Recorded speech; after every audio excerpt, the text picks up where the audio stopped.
In this training video, you will learn about changes made to the user interface. These improvements include a new global header for easier access to your profile information and regional preferences. There are improvements with tree view tables in the software as well. You have the ability to integrate telephony to perform outgoing and incoming calls directly from the software. Also, you learn how you can easily select an item in a selection list by clicking anywhere along the line. There are improvements in the tablet client for easier navigation. Also, the availability of Microsoft Office 365 for the on-premises version of the software. And Print Server is now supported with Microsoft Office 2016 Server. Now, the new user interface enhancements will provide an easier way to access important information. Enhancements with the tablet client provide a better user experience for accessing functions. You will also experience productivity improvements. Now, the new global header provides easy access to provide information and regional preferences.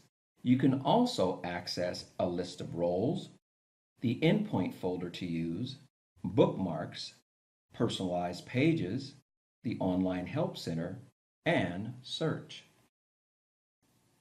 With tree view enhancements, new links have been added to table components to expand and collapse all nodes with a single click.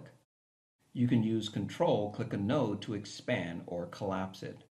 You can also resize tree column widths within a table. Saving these adjustments is done the same way as it is for regular table columns. The vertical size of a table can now be modified by dragging and dropping the bottom edge of the table. Now there is an easier way to pick items in a selection list. Previously, you could only select the checkbox to select an item in a list. Now, you can click anywhere along the line to select the item. This feature is very handy if you frequently scroll along the line. Now, in another area of improvement is with CTI, which is also known as Computer Telephony Integration.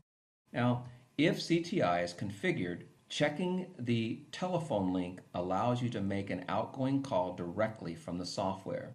There is also a drop-down arrow on the right side of the telephone number to get access to the local telephone system. You can also manage incoming calls by opening a contact window. Now, the setup is based on general parameters by identifying the service connection information and on additional information on the user record. To set up CTI, the CTI Services function under Administration and Servers allows you to define a CTI service. A single CTI service can be used at a time as defined in the global settings. This page is under Administration and Settings. For the tablet client, the navigation pages were changed to use the sitemap as the central navigation page. As such, the navigation icon in the global header is now relinked to the sitemap.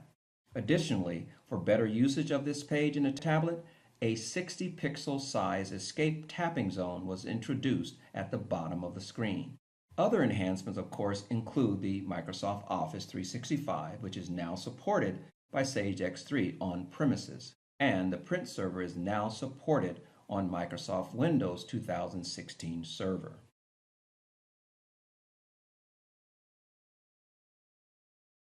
Let's now take a look at some of the user interface improvements in the software. First, let's take a look at the new global header. First, you'll notice the username and the photo. If you click on the photo or the username, it takes you to additional options, including My Profile. At My Profile, you can make edits here with the appropriate permissions. You can actually modify the login section, the information section, including uploading a photo, administration section, including add additional endpoints or security. Just by clicking on the home, it takes you back to the home page, or you can use the back button as well. You also have additional options here, including being able to change the regional settings, including the languages. You can also change the theme from default to contrast for doing demos. Also, you're able to log out from here. Right next to this is actually the roles. If you click on roles and select role details, if you have additional role options, you can actually select it here. Also, there's the endpoint folder icon that's next to that. At the endpoint folder icon, you can select endpoint details to actually switch to a different endpoint. In the Natures section, now you have the capability, or Natures column, to be able to identify a color with your different endpoints, as you can see here. If you wanted to modify it or change it, you go to Administration, down to Endpoints, select Edit, and then modify the Natures field. Save it. I can use my back button, or I can just click the Home to take me back to Home. Select my endpoint details, and as you can see, the color has been changed. It could identify the type of process that you're in that folder. You also have the bookmarks icon that allows you to manage bookmarks or favorites. To add a bookmark, let's go to a function.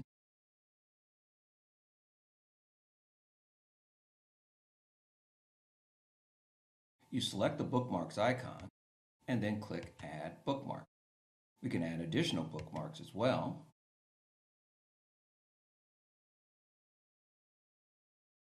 By going to the function and then Add Bookmark. It also allows you to manage the bookmarks. I can change the sales order all by clicking on Edit and maybe entering in order entry. I can also put separators in between the bookmarks by clicking on the separator icon, as you can see here. If I want to not manage, I can end manage. If I wanted to be able to manage and say delete one of them, I can delete them by clicking on the delete button. To select my bookmark, I just go to the bookmark icon and then select.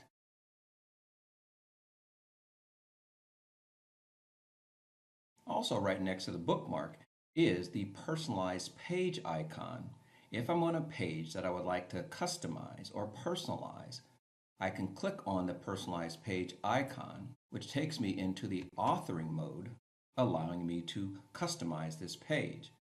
Once customized, like taking out fields or columns, I can save it and then assign it to myself or different users. We also have the help as well. Help allowing you to go to the online help center. You also have the option of going to your shortcuts to be able to use keystrokes to get to different functions. Though there are many other feature improvements, let's take a look at a couple more. So let's take a look at the expand and collapse table feature. We'll go to common data. We'll go to our GL accounting tables and our fiscal years. In the left list, you can see all the different nodes. There's also an expand or collapse function here to expand or collapse all nodes. You can also expand or collapse all subnodes by keeping the control key pressed while clicking on a node. It's also easier now to select an item on a left list.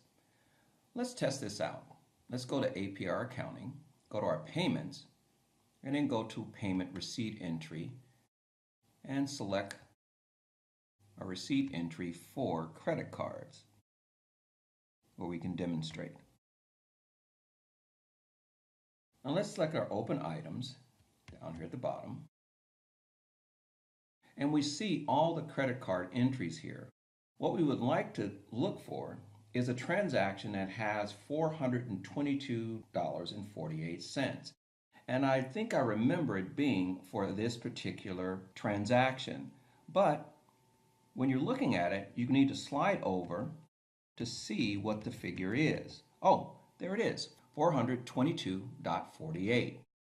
Now, typically you have to scroll back and then select the checkbox, but this new feature just allows you to click the item, and as we slide back over, you can see that it's already checked. So now you don't need to scroll back to the beginning of the line to be able to select that item. Now you have learned about some important new user interface improvements in the software, including a new global header for easier access to your profile and other key information, the new tree view table improvements, the ability to integrate telephony to perform outgoing and incoming calls directly from the software, how you can easily select an item in a selection list by clicking anywhere along the line. There's improvements in the table client for easier navigation, the availability of Microsoft Office 365 for the on-premise version of the software, and the print server is now supported with Microsoft Windows 2016 Server.